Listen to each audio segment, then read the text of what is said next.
dari Yesaya 43 ayat 11. Oke, bunyinya begini. Yesaya 43 ayat 11. Akulah Tuhan, dan tidak ada juru selamat selain daripadaku. Oke. Jadi juru selamat itu adalah Tuhan itu sendiri.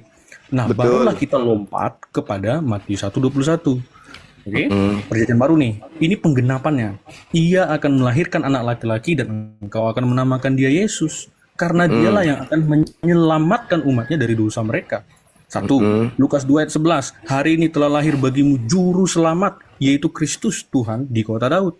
Juru selamat. Kristus Tuhan. Lukas 19 ayat 10. Sebab anak manusia datang untuk mencari dan menyelamatkan yang hilang. Juru selamat. Yohanes 1 ayat 29, ya kan? Pada keesokan harinya Yohanes melihat Yesus datang kepadanya dan ia berkata, lihatlah anak domba Allah yang menghapus dosa manusia. Lanjut, Yohanes 12 ayat 47. Dan jikalau seorang mendengar perkataanku tetapi tidak melakukannya, aku tidak menjadi hakimnya. Sebab aku datang bukan untuk menghakimi dunia, melainkan untuk menyelamatkannya. Perkataan Yesus. Jadi jelas, juru selamat di perjanjian lama tadi yang dikatakan di Yesaya tadi, tidak ada juru selamat selain daripada aku, kata Tuhan. Yesus juru selamatnya, maka dialah Tuhan itu sendiri. Itu cara memahaminya, Bang, gitu. Oke. Boleh enggak saya terapi Anda supaya sehat jangan gila permanen? Boleh enggak? Silakan. Ya, boleh ya? Anda diam.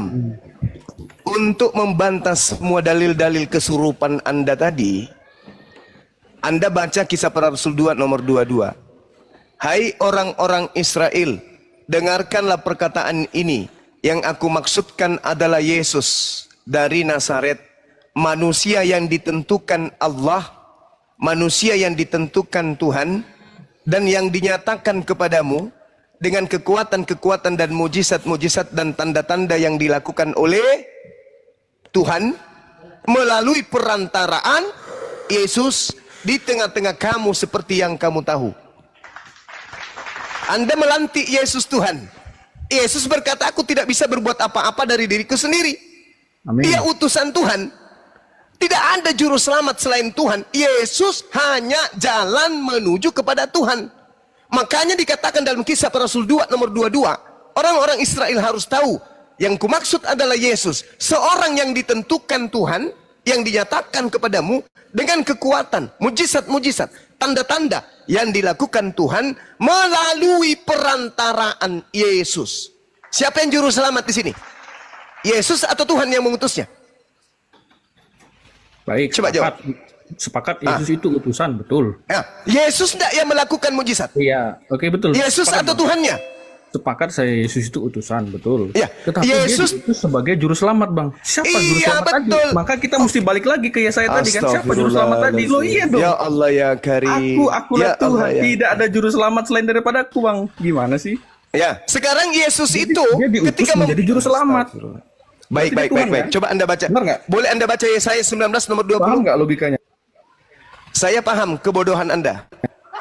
Boleh baca Yesaya 19 nomor 20, bacakan saya. Anda yang baca. Berapa? Yesaya 19 nomor 20, silakan. Yesaya 19 Iya. 20 ya? Iya. Oke, Yesaya 19:20 itu akan menjadi tanda kesaksian bagi Tuhan semesta alam di tanah Mesir. Apabila mereka berseru kepada Tuhan oleh karena orang-orang penindas, maka ia akan mengirim seorang juru selamat kepada mereka. Yang akan siapa itu? Dan siapa juru selamat di situ? Mereka. Siapa juru selamat di situ? Yang dikirim ke Mesir siapa juru selamat? Maksudmu Musa? Tapi katanya Tuhan. Bukan. Katanya cuma satu-satunya. Bukan. Tapi katanya juru selamat itu cuma satu-satunya. Bukan. Loh. Tadi Anda saya baca. Hei, sabar dulu. Anda tadi saya bacakan Kisah Para Rasul. Di situ Yesus sebagai perantara. Anda kembali ke Yesaya dong. Itu kan cuma satu-satunya juru selamat. Itu kan Tuhan itu sendiri. Berarti yang datang ke Mesir. Hei, diam dulu. Berarti yang datang ke Mesir sebagai juru selamat itu siapa? Yang datang sebagai juru selamat? Iya, di Mesir siapa? Oke, Tuhan mengutus Musa, betul. Berarti juru selamatnya siapa? Oke, boleh saya jelaskan? Juru selamatnya siapa? Boleh saya jelaskan nggak? Juru selamatnya siapa? Enggak. Makanya biar paham. Inilah perbedaan kami dan Yahudi. Udah, kau turun. Paham. Nggak ada jurus tipu di sini. Nggak ada jurus tipu menipu di sini. Jadi saudara-saudara, sebelum diambil alih sama host, saya terangkan, orang Kristen ini adalah manusia tanpa kepala. Giliran mereka kemudian menginginkan makhluk halus yang datang kepada Paulus sebagai Tuhannya mereka, mereka akan mengutip perjanjian lama. Tapi ketika perjanjian lama itu kena kepada orang lain selain daripada Tuhan mereka yang makhluk halus ini, maka mereka akan menggunakan jurus langkah 1000. Coba, selain dari Yesaya 19, di dalam Yesaya 63 juga diterangkan begini. Kaum Israel adalah umat Elohim, maka dia menjadi juru selamat Bani Israel. Nomor 9, Elohim menjadi juru selamat, mengutus Musa sebagai juru selamat. Di dalam Kisah 13 nomor 23, Tuhan mengutus Yesus sebagai juru selamat bagi Bani Israel. Inilah orang Karisteng, manusia tanpa kepala. Maksudnya manusia tanpa akal. Itulah Kristen. Kalau berbicara mengenai agama Kristen, maka seketika Kristen itu, apapun titel pendidikannya, pasti mereka tak berkepala, tapi punya mulut doang. Saya bacakan ya, teman-teman. Saya bacakan di dalam Kisah Para Rasul 13 nomor 23. Tolong didengarkan baik-baik. Saya bacakan biar semuanya bisa ingat kembali pengajaran-pengajaran kita yang kemarin. Dan dari keturunannya lah, sesuai dengan yang telah dijanjikannya, Allah telah membangkitkan juru selamat bagi orang Israel, yaitu Yesus. Nabi Musa, Yesaya 19:20, Elohim membangkitkan juru selamat bagi Bani Israel di tanah Mesir bernama Musa. Karisteng, penyembah makhluk yang ngaku-ngaku Yesus, yang menurut Yesus adalah Mesias palsu, mencoba untuk menipu manusia dengan membawa data Yesus itu juru selamat, maka dia adalah Tuhan. Padahal jelas Yesus mengaku, aku tidak dapat berbuat apa-apa dari diriku sendiri. Apa yang aku lakukan, apa yang aku kerjakan adalah apa yang diperintahkan oleh Bapa untuk aku kerjakan. Berarti Yesus hanya juru parkir, juru yang mengarahkan, juru kemudi, juru parkir, juru selamat. Bukan berarti dia yang memberikan keselamatan. Dan itu terpampang jelas di dalam Kisah Para Rasul 2 nomor 22. Orang-orang Israel, ya Kristen kan bukan orang Israel, harus tahu perkataan ini. Yang aku maksudkan adalah Yesus dari Nazaret, manusia yang telah ditentukan oleh Tuhan dan yang dinyatakan kepada Bani Israel dengan kekuatan-kekuatan dan mujizat-mujizat dan tanda-tanda yang dilakukan oleh Tuhan melalui perantaraan manusia bernama Yesus. Jelas sekali. Sayangnya Kristen itu ketika berbicara mengenai kekristenan, mereka adalah manusia-manusia tak berakal. Demikian, silakan diambil alih. Iya, betul. Tidak mungkin Tuhan mengutus Tuhan. Betul. Oke, terima kasih. Bang Sul, monitor. Bang Sul. Oke, selamat siang Bang David. Bang David.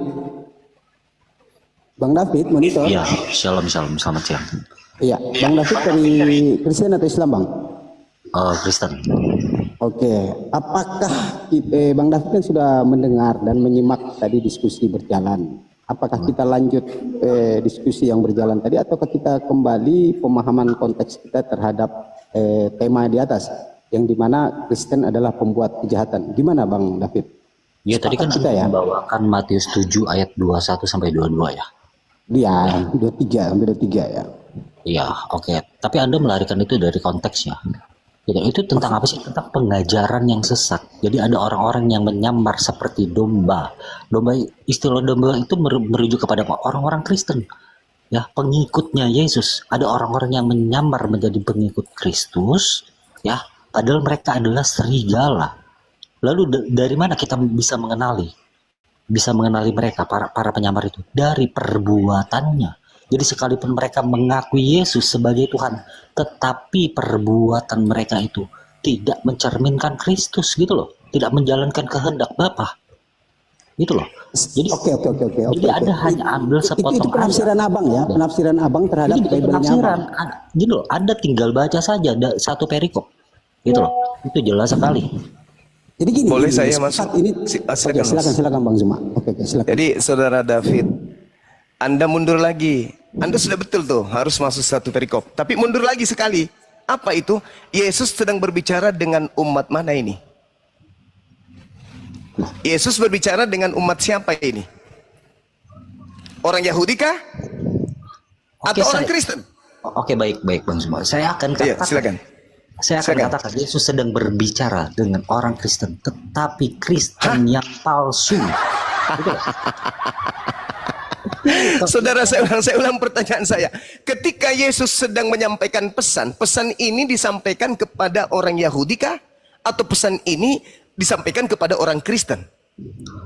Ya betul Bang Zuma, saya akan setuju bahwa itu disampaikan oleh orang Kristen, gitu loh. Karena mereka Astagfirullahaladzim, ya Allah ya nama Karim. Yesus, Hai, melakukan hai. mujizat demi nama Yesus.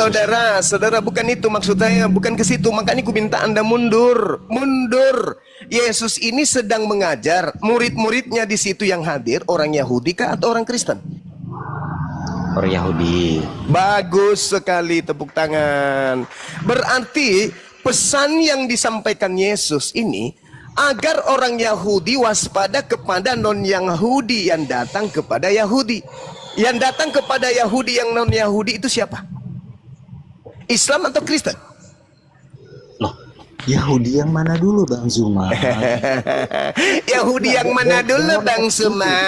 Gini loh Bang Zuma, sebentar. Dalam teks itu dikatakan apa?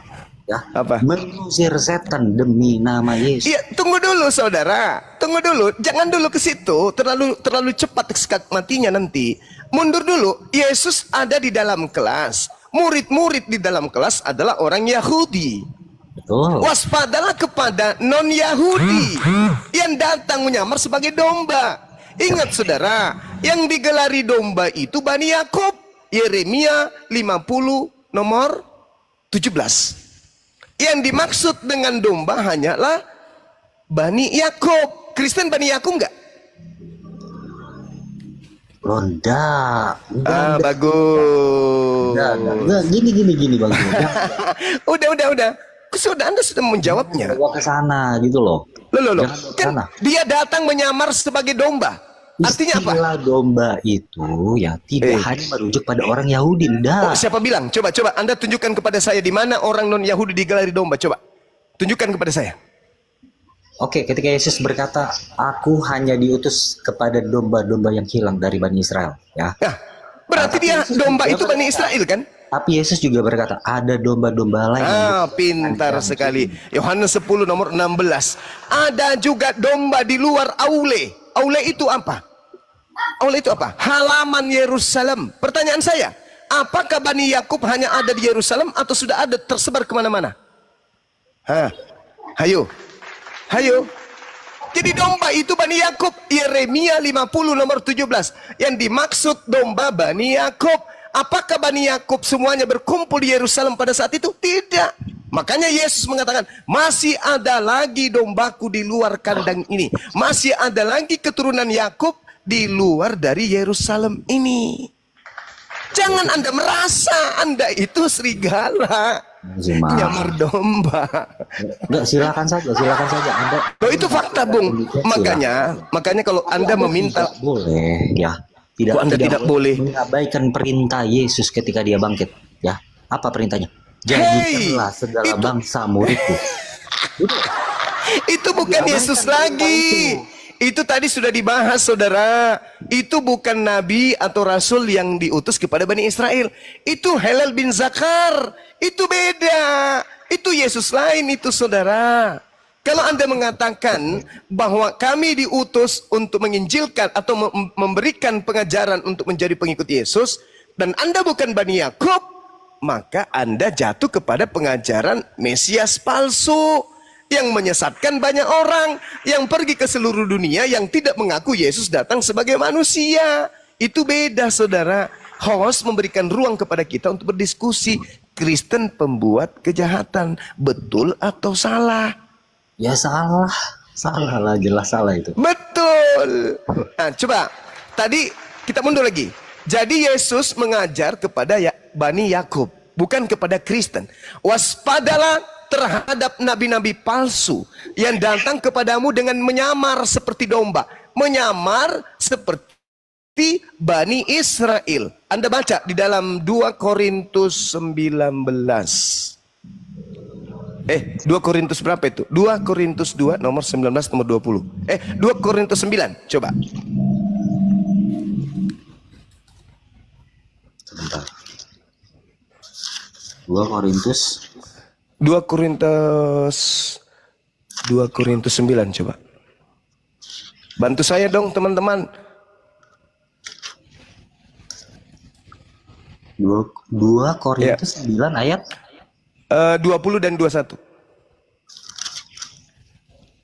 Ya, Bang, yang bisa buka data Bang Ivan mungkin. Nggak ada Bang Zul. Ada, saudara. 1 Korintus 9, sorry.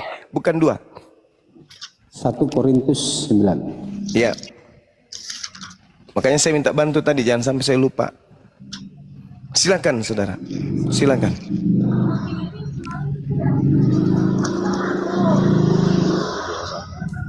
Ayat 20-21. Iya. Betul? Ya. Demikianlah bagi orang Yahudi aku menjadi seperti orang Yahudi supaya aku memenangkan orang-orang Yahudi. Bagi orang yang hidup di bawah hukum Taurat, aku menjadi seperti orang yang hidup di bawah hukum Taurat sekalipun aku sendiri tidak hidup di bawah hukum Taurat supaya aku dapat memenangkan mereka yang hidup di bawah hukum Taurat. Itu nyamar nggak? Kenapa? Itu nyamar nggak?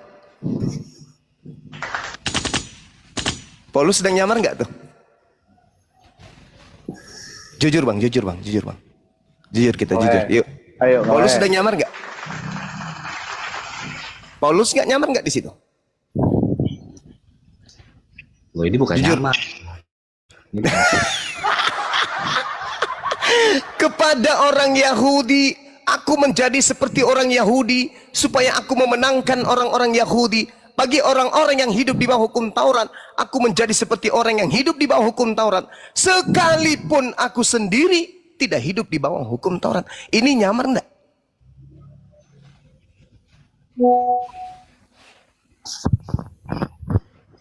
Ingat Bung, Paulus mengaku di dalam Kisah Para Rasul 8, dia adalah orang Roma berdasarkan dengan kelahirannya. Waspadalah kepada nabi-nabi palsu yang datang kepadamu dengan yang datang kepadamu dengan menyamar seperti domba. Padahal dia adalah serigala. Bung, Roma itu lambangnya serigala bukan? Jadi Yesus sedang berbicara kepada orang-orang di luar Kristen, orang Yahudi, penganut Torah. Pada saat Yesus berpesan di Matius 7, waspadalah kepada nabi-nabi palsu yang datang kepadamu dengan menyamar seperti domba. Menyamar seperti Bani Israel dong. Tetapi sesungguhnya mereka adalah serigala yang buas. Dari buahnya kamu bisa mengenal mereka. Apa buahnya? Memanggil aku Tuhan, bernubuat pakai namaku, mengusir setan pakai namaku, bermujizat pakai namaku. Kalau orang Yahudi yang melakukan itu tak apa, karena memang mereka adalah domba. Tapi kalau ada di luar domba yang melakukan hal ini dan terciduk kemudian tidak melaksanakan hukum Torah, maka dialah serigala buas itu. Jadi Silakan. Silakan. Sekalipun Anda mengatakan ini menyamar, terus masalahnya kenapa? Tidak ada masalah, ya kan? Ya, bagi Anda pengikut Paulus nggak ada masalah, jelas. Gini loh. Iya, silakan. Ya, menyamar untuk memberitakan Injil, untuk memenangkan jiwa, tidak ada masalah. Saudara, bukankah ular juga datang menyamar? Loh, menyamar itu tidak selalu buruk loh. Bukankah Yesus membuatkan waspadalah kepada iblis yang bisa menyamar seperti malaikat terang? Seperti malaikat terang. Dengan tujuan yang jahat. Nah, dengan tujuan jahat. Tujuan Paulus baik. Mana baiknya? Coba Anda tunjukkan. Mana baiknya? Sementara item-item, sabar dulu. Item-item dari buah itu pengajaran. Dari pengajarannya bisa kau mengenal mereka. Jadi kalau Yesus berkata, wahai Bani Israel, ya paman, kau mau lihat enggak siapa pengikut Nabi palsu itu? Mau paman? Nah, tengok tatap dunia ini. Ketika engkau melihat di luar Bani Israel, ada yang memanggil aku Tuhan, bermujizat pakai namaku, mengusir setan pakai namaku, itulah buah dari pengajaran si nabi palsu tersebut. Pertanyaan saya, siapa di luar Yahudi yang melakukan itu? Islam atau Kristen? Islam atau Kristen? Islam lah. Di mana Islam mengusir setan pakai nama Yesus? Ayo bang. Iya, nggak masalah gitu. Nggak masalah. Al-Quran saya mengatakan begini, wa idza khusiran nasu kanu lahum a'da wa kanu bi ibadatihim kafirin.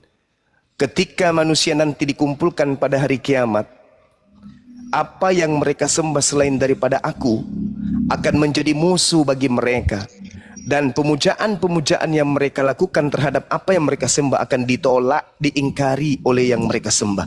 Terbukti Matius 7. Anda menyembah Yesus. Yesus berkata apa? Enyahlah daripadaku, aku tidak mengenal kalian. Kalian semua adalah pembuat kejahatan. Kenapa Yesus yang asli tidak mengenal kalian? Dan kenapa kalian itu bersungut-sungut sampai kepada level menuhankan oknum tersebut? Bahkan akibat daripada itu kalian bisa mengusir setan, bermujizat. Hebat kali kalian ini. Kenapa bisa demikian? Karena di belakang kalian itu adalah makhluk yang ingin menyamai Tuhan. Siapa itu bang? Siapa itu bang? Yang menghantarkan kalian menyamakan anak Maria setara dengan pencipta langit dan bumi itu siapa? Loh, enggak. Siapa? Yesus sendiri menyatakan dirinya. Oh tidak, Yesus tidak pernah menyatakan dirinya dengan Tuhannya. Kata siapa? Kata Yesus. Loh, saya bisa tunjukkan bahwa dia menyatakan dirinya dengan sang Bapa. Silakan. Nah ini bagus, ini menarik. Mohon izin teman-teman. Silakan tunjukkan. Ya, ketika Yesus berkata segala sesuatu yang Bapa punya adalah aku punya. Yohanes 16 ayat 15. Artinya apa? Oke. Setara. Oke, segala yang Bapa punya aku punya. Ya. Oke, kita uji. Pernah tidak Yesus mengaku anak tidak tahu kapan hari kiamat? Pernah. Bapak mengetahui pengetahuan hari kiamat? Tahu. Kenapa Yesus tidak punya? Londa, makanya gini loh Bang Zul. Anda harus paham. Jangan Anda menjilat ingus Anda sendiri. Anda menuduh Yesus. Kenapa Yesus mengatakan dirinya tidak tahu kapan hari kiamat? Sementara pengetahuan itu hanya ada pada diri Bapak. Kenapa ketika Yesus Anda jadikan sebagai sandaran menyetarakan diri, Anda mengatakan itu adalah kesamaan, kesetaraan? Makanya gini loh Bang Zul, yang harus Anda pahami apa? Dalam kemanusiaannya dia mengatakan dia tidak tahu. Makanya dia katakan anak tidak tahu. Ya. Tapi kalau berbicara tentang hakikatnya inilah dia tahu segala sesuatu. Gitu loh. Makanya Petrus mengatakan sungguh tidak ada yang tersembunyi bagimu. Engkau tahu segala sesuatu. Gitu loh. Saudara. Jadi gini saudara. Loh. Sebentar, silakan. Ya. Yang harus Anda pahami dari naturnya Yesus itu adalah kemanusiaan dan keilahian. Nah, bagus. Jadi ini, ketika bagus, dia berbicara menggunakan statusnya sebagai manusia, ya, itu tidak membatalkan statusnya yang ilahi itu, tidak sama sekali. Gitu loh. Jadi terkadang dia berbicara menggunakan statusnya yang ilahi itu. Contohnya ketika tadi dia berkata segala sesuatu yang Bapa punya adalah aku punya. Artinya apa? Dia setara dengan sang Bapa. Artinya dia juga adalah pemilik dari segala sesuatu. Dasarnya gimana? Karena dia pencipta dari segala sesuatu. Yohanes 1 ayat 3. Segala sesuatu dijadikan oleh dia, dan tanpa dia tidak ada sesuatu pun yang telah jadi. Gitu loh. Oke.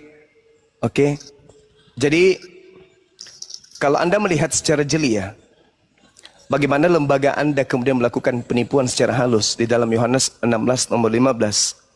Segala sesuatu yang Bapa punya, di situ tidak mengatakan aku punya. Tetapi original teksnya berkata emos. Emos itu artinya perkataanku. Segala sesuatu yang Bapa punya adalah perkataanku. Sebab itu aku berkata. Itu baru dalil yang betul. Bapa akan memberitakan kepadamu apa yang diterimanya daripadaku. Dia yang datang setelahku akan memberitakan apa yang diterimanya daripadaku. Emos itu berbicara mengenai apa? Firman, perkataanku. Makanya dia mengatakan dalam Yohanes selanjutnya bahwa firman yang kau dengar itu bukan daripada aku. Segala firman yang aku terima itu bukan dari aku, tapi dari Dia yang telah mengutus aku.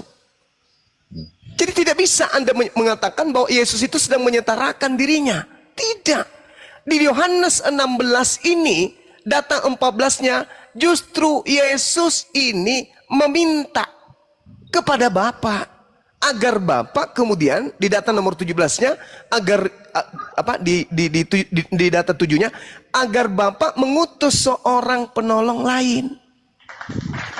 Yesus meminta kepada Bapa, kok bisa bila disetarakan?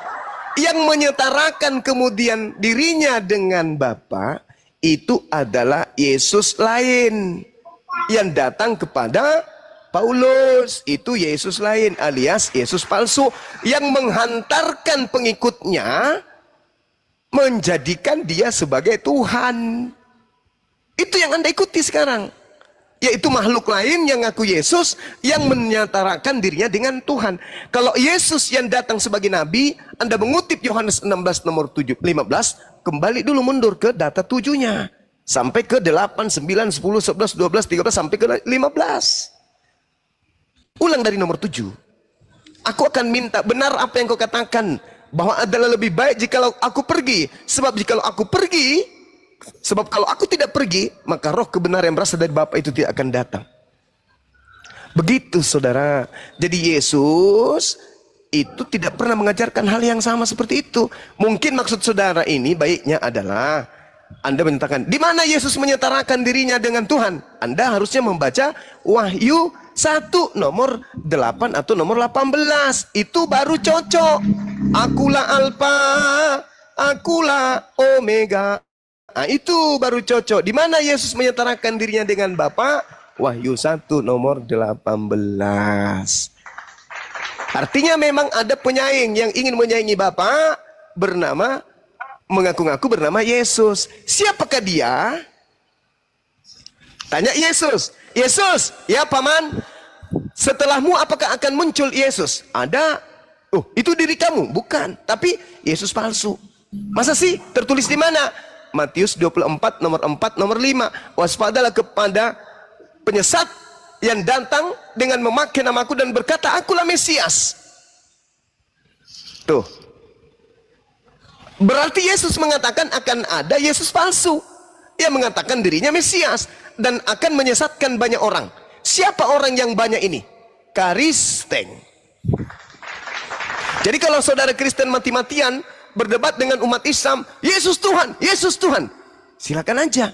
Karena Yesus yang Anda maksudkan Tuhan itu bukan Nabi kami yang datang ke tengah Bani Israel yang kalian sebut Yesus, tetapi Yesus yang datang, yang keluar dari kubur. Kepadaku telah diberi kuasa langit dan bumi, pergilah jadikanlah seluruh bangsa menjadi pengikutku. Itu Yesus yang keluar dari kubur. Itu Yesus lain. Itulah yang menghantarkan hadirnya Kristen di muka bumi ini sebagai perpanjangan tangan Helal bin Zakar yang ingin menyamai Tuhan. Jadi ada dua tokoh, kemudian satu penyembah Tuhan pencipta langit dan bumi, satu penyembah makhluk yang ingkar ingin menyamai Tuhan pencipta langit dan bumi. Gitu saudara. Siapa yang diusir? Apakah umat Islam diusir oleh Allah di hari kemudian? Enggak. Apakah orang Kristen diusir oleh Yesus? Diusir. Kenapa? Karena Yesus ketika datang di tengah-tengah Bani Israel mempraktekkan dirinya menyembah, beribadah kepada pencipta langit dan bumi. Yohanes 4 nomor 22. Aku dan muridku menyembah apa yang kami kenal, sedangkan kalian menyembah apa yang kalian tidak kenal. Yesus menyembah. Kalian justru menyembah Yesus. Kenapa kalian menyembah Yesus? Karena sejatinya Yesus yang kalian sembah bukanlah anak Maria. Yesus yang kalian sembah adalah Yesus makhluk halus yang datang mencobai Yesus asli di dalam Lukas 4. Ketika Yesus dicobai, apa kata Yesus? Apa kata iblis? Yesus, ya paman, sembah aku Yesus. Kalau engkau menyembah aku akan memberikan apapun yang ada di dunia ini. Karena kepadaku telah diberi kuasa di bumi. Dan aku berhak memberikan kuasa itu kepada siapapun yang aku kehendaki. Tapi ternyata Yesus tidak tergiur. Tapi ketika iblis ini datang kepada Paulus, Paulus tergiur. Sus, ya paman, sembah aku, jadikan aku Tuhan. Aku Tuhan. Aku akan berikan segala sesuatu di bumi. Jadikan aku Tuhan. Iblis tidak berhasil. Coba Anda baca di data nomor 13 ya. Iblis mundur dari Yesus dan mencari kesempatan yang baik. Nah, iblisnya mencari kesempatan yang baik. Apa kata Yesus di dalam Yohanes 14 nomor 30? Tidak lama lagi aku berkata-kata denganmu, sebab penguasa dunia telah datang. Dan dia iblis sedikit pun tidak berkuasa atasku. Berarti Yesus tidak berhasil dibunuh oleh iblis. Tidak berhasil disalib.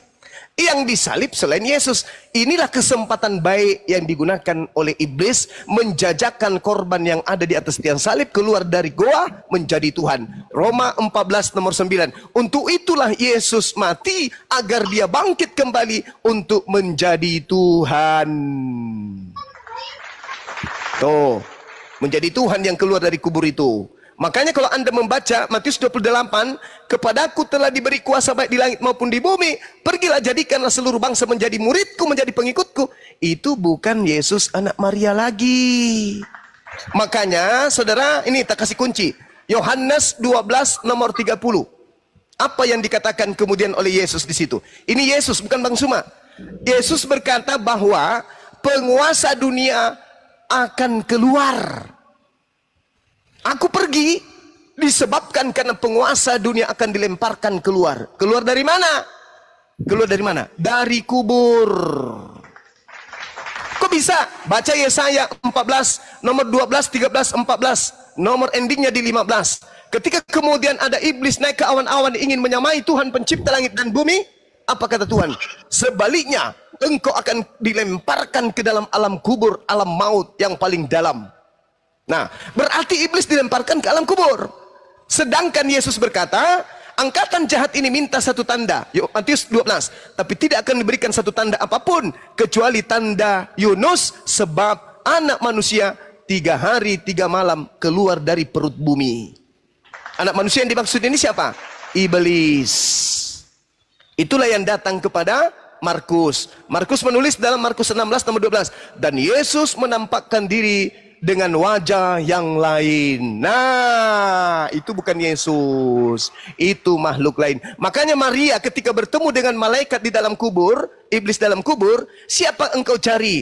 Aku mencari mayat Tuhanku, kata makhluk itu. Sebenarnya itulah iblis yang bercakap-cakap dengan Maria.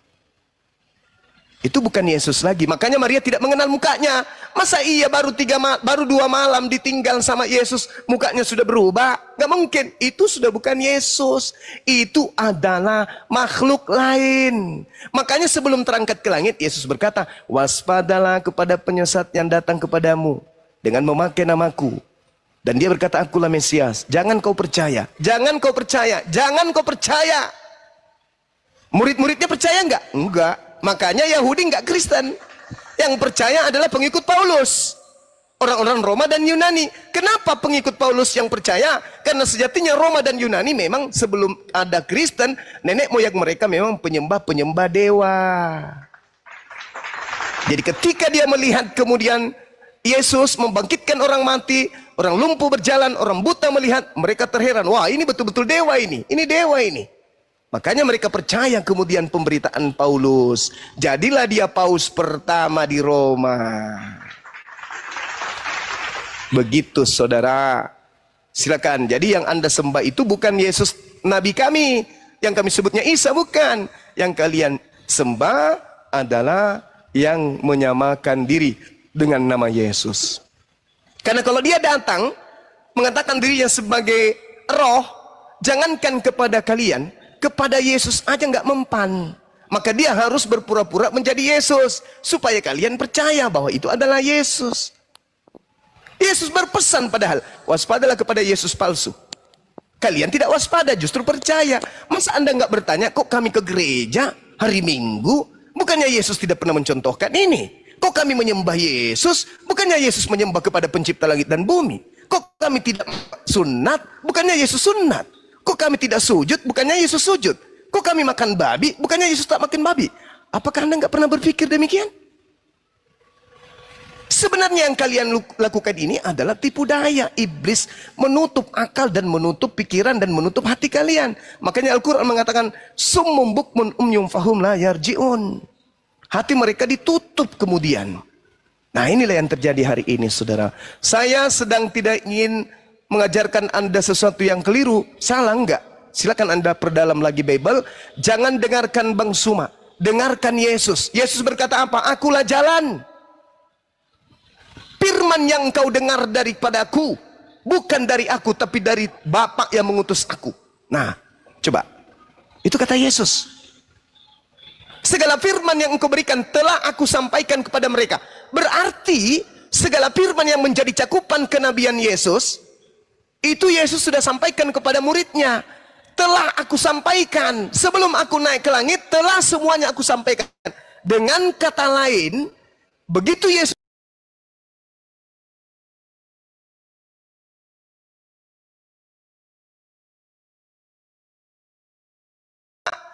sudah tak ada. Firman Yesus sudah selesai. Segala firman yang engkau berikan telah aku sampaikan.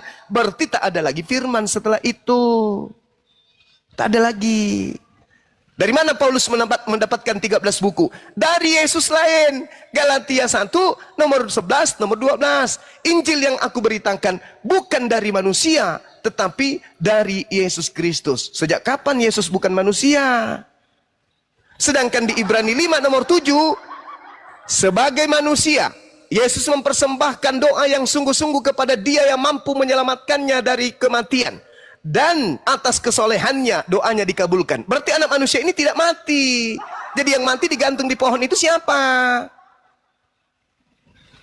Itu. Saya kira itu, saudara. Di sini tempat saya sudah mau ibadah zuhur. Silakan host diambil alih. Mudah-mudahan saudara David mendengarkan kajian ini. Saya berharap pendeta di gereja juga mencontoh tata cara saya menyampaikan isi Bible. Jangan hanya fokus kepada perpuluhan, kasih perpuluhan, kasih. Jangan ke situ. Tapi ajarkanlah jemaat-jemaat ini untuk jujur memahami isi Bible, ajaran Yesus yang ada di dalamnya. Sekira begitu, saudara. Terima kasih atas kesempatan yang diberikan host. Saya mau ibadah dulu dan sahabat-sahabat mohon maaf ketika saya mendominasi komal ini. Itu karena saya terlalu semangat ya, namanya juga kita masih sehat. Saya akhiri subhanakallahumma bihamdi asyhadu alla ilaha illa anta astaghfiruka wa atubu ilaih. Salam tauhid, salam satu Tuhan. Jayalah Islamku, jayalah Indonesia kita. Assalamualaikum warahmatullahi wabarakatuh. Ada yang mau sampaikan ini Bang Zuma. Ya, silakan. Ada yang mau sampaikan ini. Silakan. Zuma. Gini Bang Zuma. Silakan. Sudah 3 kali ada orang Kristen, artinya yang sering naik ke sini namanya Randy Bow. Di pengakuan tadi malam itu sisa 1% mengimani Kristen. Jadi tadi malam bersama Bang Dian Pratama tetap kita kaji. Alhamdulillah dia akan insya Allah mudah-mudahan Allah memberikan hidayah. Amin. Ya mengantarkan dia untuk berhidayah. Itu yang pertama. Hanya tadi malam tidak sempat tuntas karena dia ditombak akunnya. Mungkin banyak yang panasan ya. Hanya kemudian mungkin Bang Zuma nanti kita antar ke Bang Zuma mungkin untuk memandu insya Allah kalau memang dia beliau benar-benar ingin mualaf. Insya Allah Bang, nanti tinggal berkabar insya Allah. Iya, karena komal kita kan tidak mempunyai kapasitas untuk kita cuma menjaring aja teman-teman. Adapun nanti yang menuju hidayah kita antar ke Bang Zuma. Begitu mungkin Bang Zuma ya. Makasih Bang, nanti tinggal diinfokan ke tim kita supaya saya hadir ya. Siap Bang, siap Bang. Itu ada. Bang Dian mungkin ada masukan Bang Dian. Siap. Waalaikumsalam warahmatullahi wabarakatuh. Iya, makasih banyak. Udah ya, sahabat-sahabat ya. Saya izin undur diri ya, teman-teman. Silakan dilanjutkan sahabatku semuanya. Sehat selalu, panjang umur. Kita saling mendoakan yang baik. Silakan doakan saudara David juga supaya dilembutkan hatinya mau belajar Bible dengan sungguh-sungguh, bukan hanya mendengarkan dogma dan doktrin dari gereja. Silakan teman-teman, lanjutkan. Amin. Amin, amin, amin. Amin. Masya Allah. Maaf, Bang Frans ini Kristen tapi belum ada kesempatan ya Bang. Bang Zumanya sudah kehabisan waktunya. Nanti dipandu ada Gurunda, ada Bang Zulkifli di sini, ada Bang Dian, mungkin sama-sama bisalah berdiskusi, bertukar pikiran tentang tema kita Bang Ivan juga. di Komal ini. Bang Sul masih monitor, Bang Sul. Bang Sul, di jauh dari perangkat ini Bang Sul. Oke, coba disapa Kakak Ian, Bang Fransnya. Ya Bang Frans, selamat siang. Bang Frans masih monitor? Ya, selamat siang. Ya ada yang mau disampaikan Bang? Sedikit mungkin Bang Zumanya sudah mau turun tapi. Nanti sebentar aja, kebetulan lagi agak sibuk sedikit ini. Nanti sebentar bisa naik lagi. Oke, makasih. Iya. Oh, Iya. Ibu juga beliau. Ada teman-teman di bawah yang mau naik itu, coba pinjam dulu kursinya. Bang David, Iya. monitor. Aku aja host. Bang David. Bang Frans ini sibuk katanya. Bang Frans saja. Iya. Tukar dulu, siapa tahu ada teman-teman di bawah yang mau ngomong. Bang Zuma sholat zuhur. Bang Ivan, diam aja. Nggak ada yang mau disampaikan ya Bang Ivan ya? Lanjut, udah. Orang lagi Tidur ya? seru, lanjut. Dengerin Bang Juma tadi, kasihan tuh. Minum belum ya itu Bang Juma ngopi. Sendirian aja. Dia mau sholat, sudah masuk sholat zuhur di sini. Oh iya. Karena udah sholat ya. Bang Zul juga ini. Ini mau naikkan, ini banyak sekali yang Muslim semua Naikkan tapi aja, kayaknya Bang. artinya nanti sapa-sapa aja. Sapa-sapa aja. Kalau bisa diprioritaskan dulu yang oten dulu naik. Enggak kuat. Oten dulu yang naik. Oten. Iya. Siap Gurun. Siap Gurun.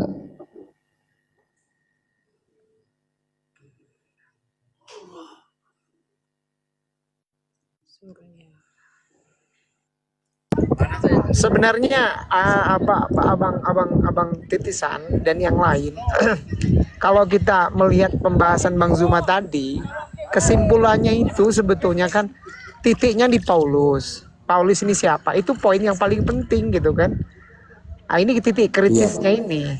Jadi saudara-saudara kita yang Kristen ini sebetulnya korban. Mereka tuh sebetulnya ya terbelenggu dengan apa ya, pengajaran Bapak Gereja, dogma gitu. Tinggal mau tidak explore lebih dalam lagi daripada Bible-nya kan. Itu kata kuncinya itu. Ya kan? Kata kuncinya Anda mendalami Bible itu kemudian mendapatkan apa? Kandungan yang tersembunyi. Ya kan?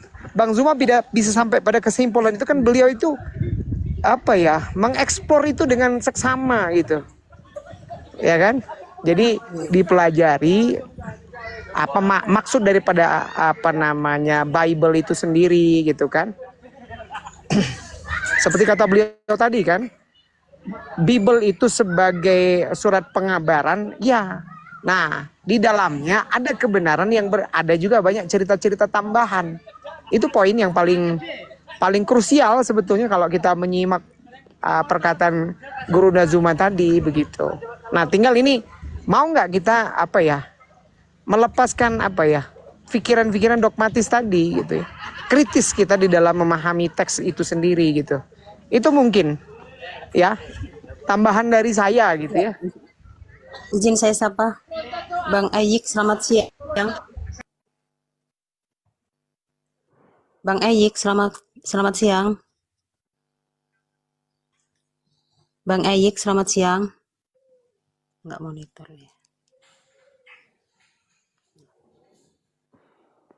Lanjut Ustaz. Masih ada Bang David, Ustadz barangkali mau diskusi sama Ustadz. Saya sebenarnya begini, seperti kata disampaikan oleh Bang Zuma tadi, poinnya sebetulnya kan gini, mempelajari Bible, menelaah lagi, ya kan? Coba kita berpikir kritis gitu kan. Tadi kan Tuhan menjadi manusia, manusia menjadi Tuhan. Ini kan titik kritis gitulah ya. Coba kita pelajari dengan sungguh-sungguh lah. Kalau perlu dibongkar lagi lah bagaimana kedudukan Bible itu sendiri. Siapa itu Paulus, siapa. Ini penting karena ini bicara keselamatan gitu loh. Ya kan? Didudukkan dulu dengan tepat siapa-siapa pelaku-pelaku sejarah tadi. Nanti baru ketahuan gitu kan. Contoh tadi kan, Yesus sendiri selama kehidupannya tidak pernah dia mendakwakan dia sebagai Tuhan, tidak pernah. Lalu tiba-tiba muncul seorang Paulus yang mengaku, ya kan? Mengaku. Kalau kita kembali ke konsep sebetulnya yang ingin menyamakan, menyesatkan manusia kan Tuhan, iblis kan? Itu betul sekali. Karena terlihat daripada apa yang diajarkan Paulus itu bertolak belakang betul dengan yang disampaikan Yesus. Tadi kan kalau poin yang pertama itu adalah tidak ada ilah-ilah lain. Berarti Tuhan itu ya sejatinya Bapa itu sendiri. Lalu kenapa tiba-tiba Paulus menjadikan Yesus sendiri sebagai Tuhan? Itu poin yang itu poin kejahatan luar biasanya itu di situ sebetulnya. Iya kan? Makanya nanti poin berikutnya mudah. Ketuhanannya kan sudah dirubah gitu loh. Itu mungkin. Silakan, ini saya kebetulan di gunung ini. Lanjut yang lain, silakan. Boleh saya tanggapi? Silakan. Ya. Jadi gini loh, kenapa sih kalian suka sekali memfitnah Paulus gitu? Paulus yang menjadikan Yesus Tuhan. Ya. Keilahian Yesus itu paling tegas dinyatakan dalam Injil Yohanes. Gitu loh. Lalu apakah Injil Matius keilahiannya Yesus mana Bang? Dicatat? Coba dong Bang David, aku mau tahu dong sisi keilahiannya Yesus itu mana? Loh, itu mudah sekali dalam Injil Yohanes apa? Ketika dia turun ke dunia menjadi manusia, Abang membuat narasi bahwa dia juga adalah ilahi. Di mana sisi keilahiannya Yesus waktu dia itu ke dunia turun? Ya ketika dia membangkitkan orang mati. Nih, sebagai contoh ya.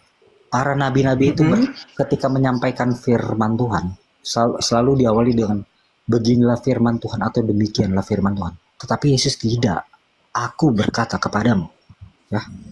Dia menunjukkan otoritasnya itu. Itu loh. Terus ketika dia membangkitkan orang mati, melakukan mujizat, terus ketika setan-setan bertemu dengan Yesus apa? Sujud menyembah kepada Yesus dan berkata, terus apa yang dikatakan oleh mereka? Apa urusanmu dengan kami, hai anak Allah? Apakah engkau hendak menyiksa kami sebelum waktunya? Loh, siapa yang bisa menyiksa setan selain Tuhan? Coba. Setan-setan pun taat kepada Yesus. Bahkan badai pun taat kepada Yesus. Artinya dia pencipta. Di mana datanya itu, Bang? Di mana datanya itu? Badai dan setan taat Yesus itu di mana datanya? Berarti ketika ada seseorang yang bisa membuat sebuah mukjizat, entah itu menghidupkan orang mati, menyembuhkan orang yang sakit, berarti itu adalah Tuhan gitu ya? Bukan seperti itu. Datanya banyak. Ya tunjukkan aja datanya. Makanya tadi saya heran dengan Bang Zuma tadi mengatakan apa? Ada Yesus asli, ada Yesus palsu. Ya, Yesus yang berkata dalam kitab Wahyu itu Yesus palsu katanya. Nah, dari mana? Dari mana palsunya? Saya bingung. Ya kan tadi udah dijelaskan sama Bang Zuma, Yesus palsu itu yang Yesus makanya saya bilang, kalau kalian ingin memahami Alkitab kami, tanggalkan dulu doktrin kalian gitu loh. Jangan dicampur-campur, jadinya berbenturan gitu loh. Tidak ada Yesus palsu, Yesus asli dalam Alkitab kami tidak ada. Oke, berarti Yesus yang datang satu tokoh sentral itu Yesus Kristus. Yang kedua kali dan bangkit juga Yesus yang sama. Ketika Paulus bertemu sama Yesus itu kedatangan yang keberapa?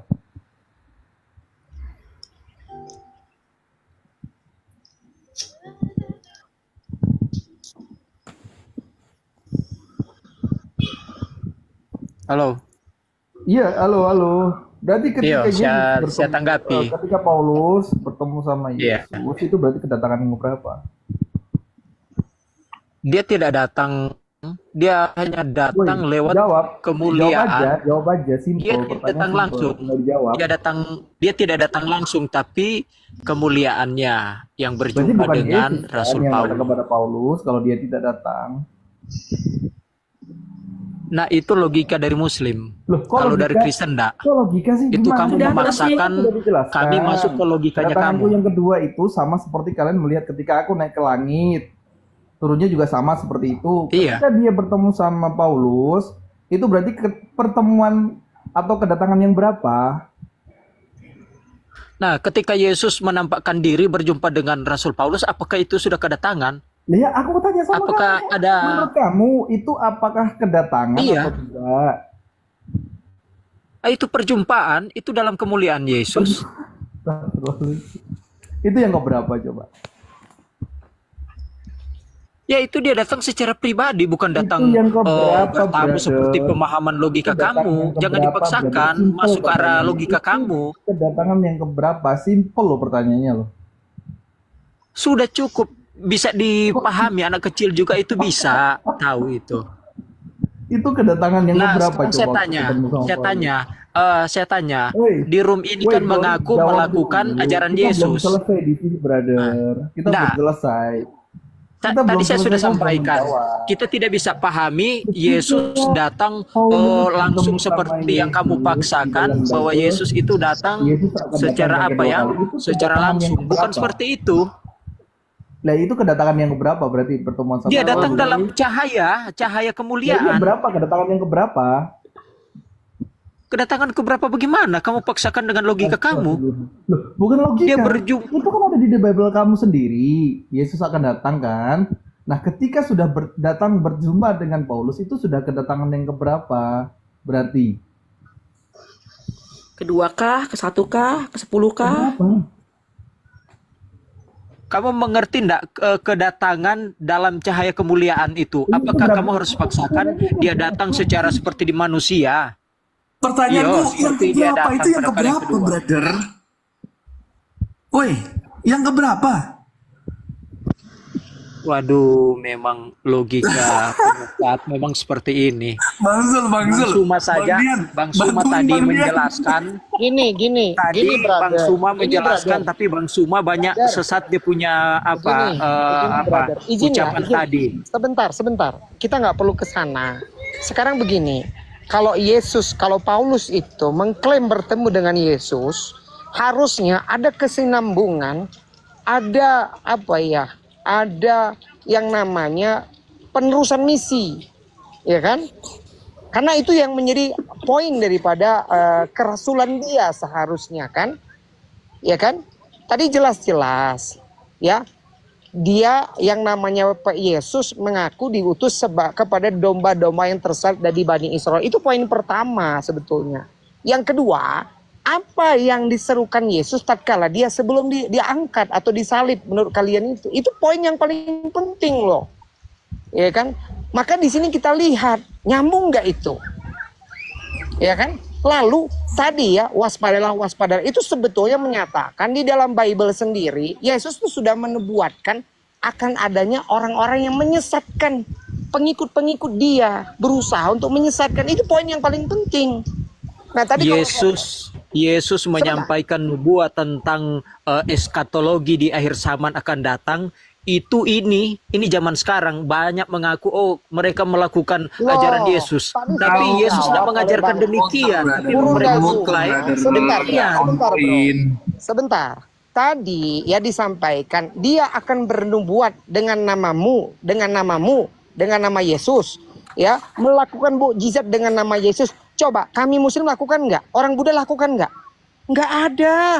Cuman kalian loh. Kira-kira siapa yang memenuhi nubuatan itu? Kalau betul itu yang disampaikan Yesus itu kalian sebut nubuat. Kalau saya mengatakan itu bukan nubuat, itu kabar daripada Yesus untuk pengikut-pengikutnya. Bisa Anda bantah itu kira-kira? Bisa. Mana? Coba. Sekarang begini, jawab pertanyaan saya. Siapa yang Yesus sudah begini.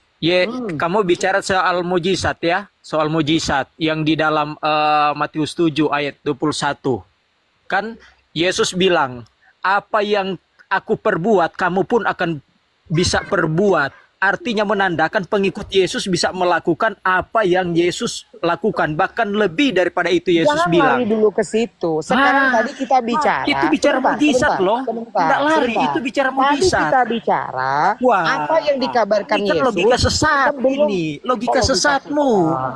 Bro, Yesus bilang aja kamu pembuat kejahatan. Satu Saya tanya, yang berbuat jahat di dunia ini siapa? Kebanyakan yang orang ibadat diganggu. Kristen. Iblis tadi. Enggak, gini. Saya sudah menyampaikan. Tadi narasi Bang Zuma itu. Yang tidak sesuai dengan iman kami Kristen. Bro, gini bro. Santai dulu, kalem dulu. Itu yang nabi palsu loh. Itu yang nabi palsu. Anda itu kalem dulu. Kita ngomong ini pakai pikiran jernih ya. Kamu enggak kasih kesempatan kami bicara, sama dengan Suma. Suma banyak bicara tapi enggak kasih kesempatan. Ketika orang Kristen bicara langsung ikat. Itu kan nabi palsu. Nyerang saja Anda. Gini Bang Glory ya, tadi kan sudah disebutkan itu Yesus menyampaikan waspadalah ya, dengan apa orang-orang yang akan menjadi penyesat sesudahku. Dia bernubuat dengan namaku, mengusir setan dengan namaku, bermukjizat, mengadakan mukjizat dengan namaku. Artinya di situ jelas-jelas Yesus sudah memberi kabar nanti ada orang yang menggunakan nama dia. Itu poinnya. Kita nggak bicara iman Islam di situ, bro. Iya kan? Nah, poin dari saya, pertanyaannya, siapa yang menggunakan itu kalau bukan kalian? Kalau kami Muslim, kami memuliakan Yesus loh ya. Yesus yang bukan disalib ya, yang diangkat. Ya, kami memuliakan ini sebagai Nabi Allah, jelas. Dia utusan Allah di dalam iman kami. Nah, sekarang masalahnya dengan kalian itu sebetulnya, mohon maaf, tadi seperti kata Bang Zuma, baca lagi Bible itu, ya, renungkan baik-baik, cari apa dengan usaha sungguh-sungguh, jangan, mohon maaf, tidak boleh Anda hanya sekedar mengikuti kata Bapak Gereja. Itu poin yang paling penting, bro. Kalau Anda sudah membaca itu, Anda mengimani, silakan, gitu loh, ya. Itu aja poinnya sebetulnya. Ya, bisa saya tanggapi. Bisa? Silakan. Oke. Silakan. Secara logika, sebetulnya dari Islam tidak layak untuk bahas ini. Cuman, ya, karena Islam kan merasa paling benar dari Kristen. Sedangkan yang mengimani kitab itu Alkitab. Yang mengimani Alkitab itu kami. Ya, Paulus, saya tanya, Paulus ada buat mujizat apa ketika Islam selalu mengecap dia itu rasul palsu? Paulus ada berbuat mujizat enggak? Saya tanya. Maksudnya seperti yang kamu tuduhkan. Padahal Paulus dia mengajarkan tentang ajaran Yesus. Paulus enggak berbuat mujizat loh. Menurut kamu Paulus dia mengajar. Menurut kamu Paulus punya mujizat apa enggak? Punya mujizat. Apa itu? Salah satu mujizat yang dia bisa lakukan adalah memang menulis pengajaran tentang hukum-hukum yang Yesus sudah sampaikan kepada para pengikutnya. Cuma itu doang. Dari mana Paulus bisa mendapatkan otoritas pengajaran itu? Apa dia mendapat wahyu dari Tuhan? Apa dia dapat dari Yesus karena dia berjumpa dengan Yesus. Dia berjumpa dengan Yesus. Makanya dia sampaikan. Yang ada ajaran sesat Paulus. Cuma itu doang. Ada ajaran sesat. Biarkan dulu Kak Ian, biarkan dulu. Kita nanti eksplorasi benar nggak apa yang dia sampaikan itu. Iya, cuma itu doang. Kita uji nanti benar nggak itu? Cuma itu doang mujizatnya Yesus. Brother. Kok mujizat Yesus? Aduh. Mujizat Paulus cuma itu doang. Menulis. Woi. Dia menulis, iya. Cuma itu doang, fix. Jawab. Selain daripada itu, apa yang Paulus lakukan mujizat yang kamu sampaikan? Salah satu tanda nabi palsu yaitu berbuat mujizat. Yang di dalam Matius itu poinnya adalah ketika kamu tidak mengetahui mujizatnya Paulus, yang kamu ketahui itu hanya sebatas menulis yang kau anggap itu adalah firman Tuhan. Berarti kau tidak menguasai Bible kau, kan begitu? Makanya saya tanya, apakah mukjizatnya Paulus Justru yang hanya saya mau sebatas katakan, simbolis? sorry, saya tanggapi. Justru yang kamu yang sebetulnya sesat, yang nabi palsu. Karena apa? Kamu memaksakan Saya tadi logika tanya, kamu untuk kami terima. menurut sependek pengetahuan Anda, apakah Paulus itu memiliki mukjizat? Ya kan jawab seperti itu. Mukjizat yang Paulus miliki itu apa? Anda menjelaskan bahwa mukjizat Paulus adalah menulis kitab, ya kan? Nah, saya mau tanya sama Anda, yakinkah cuma itu saja mukjizat yang dimiliki oleh Paulus?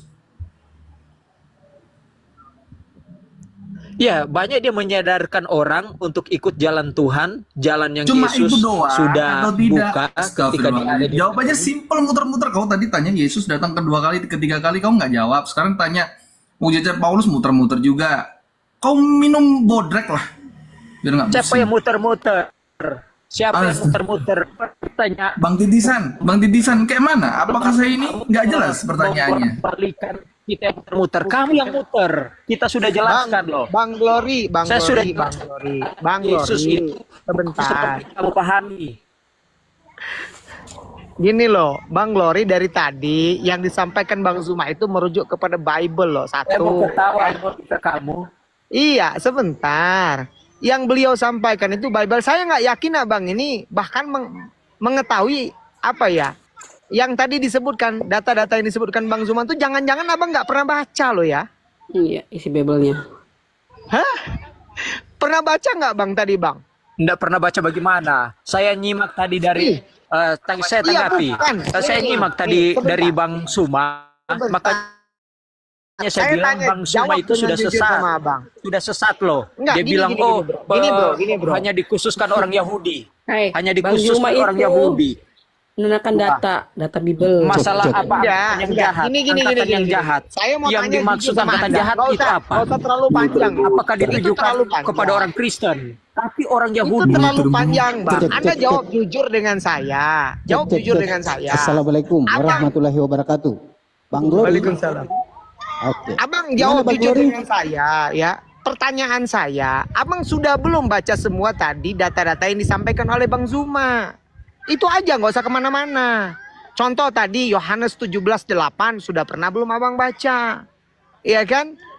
Ini masalahnya, mohon maaf, Abang ini mengomentari ini, Abang ini sudah mengetahui betul belum? Sudah merenungkan benar? Sudah di luar, sudah di memori. Boleh kalau begitu. Abang buka on cam sekarang, kita sama-sama tes. Ya kan Abang sudah mengklaim, Abang menghafal itu ya. Sekarang kita open cam. Oke. Abang tolong siapkan Abang open cam.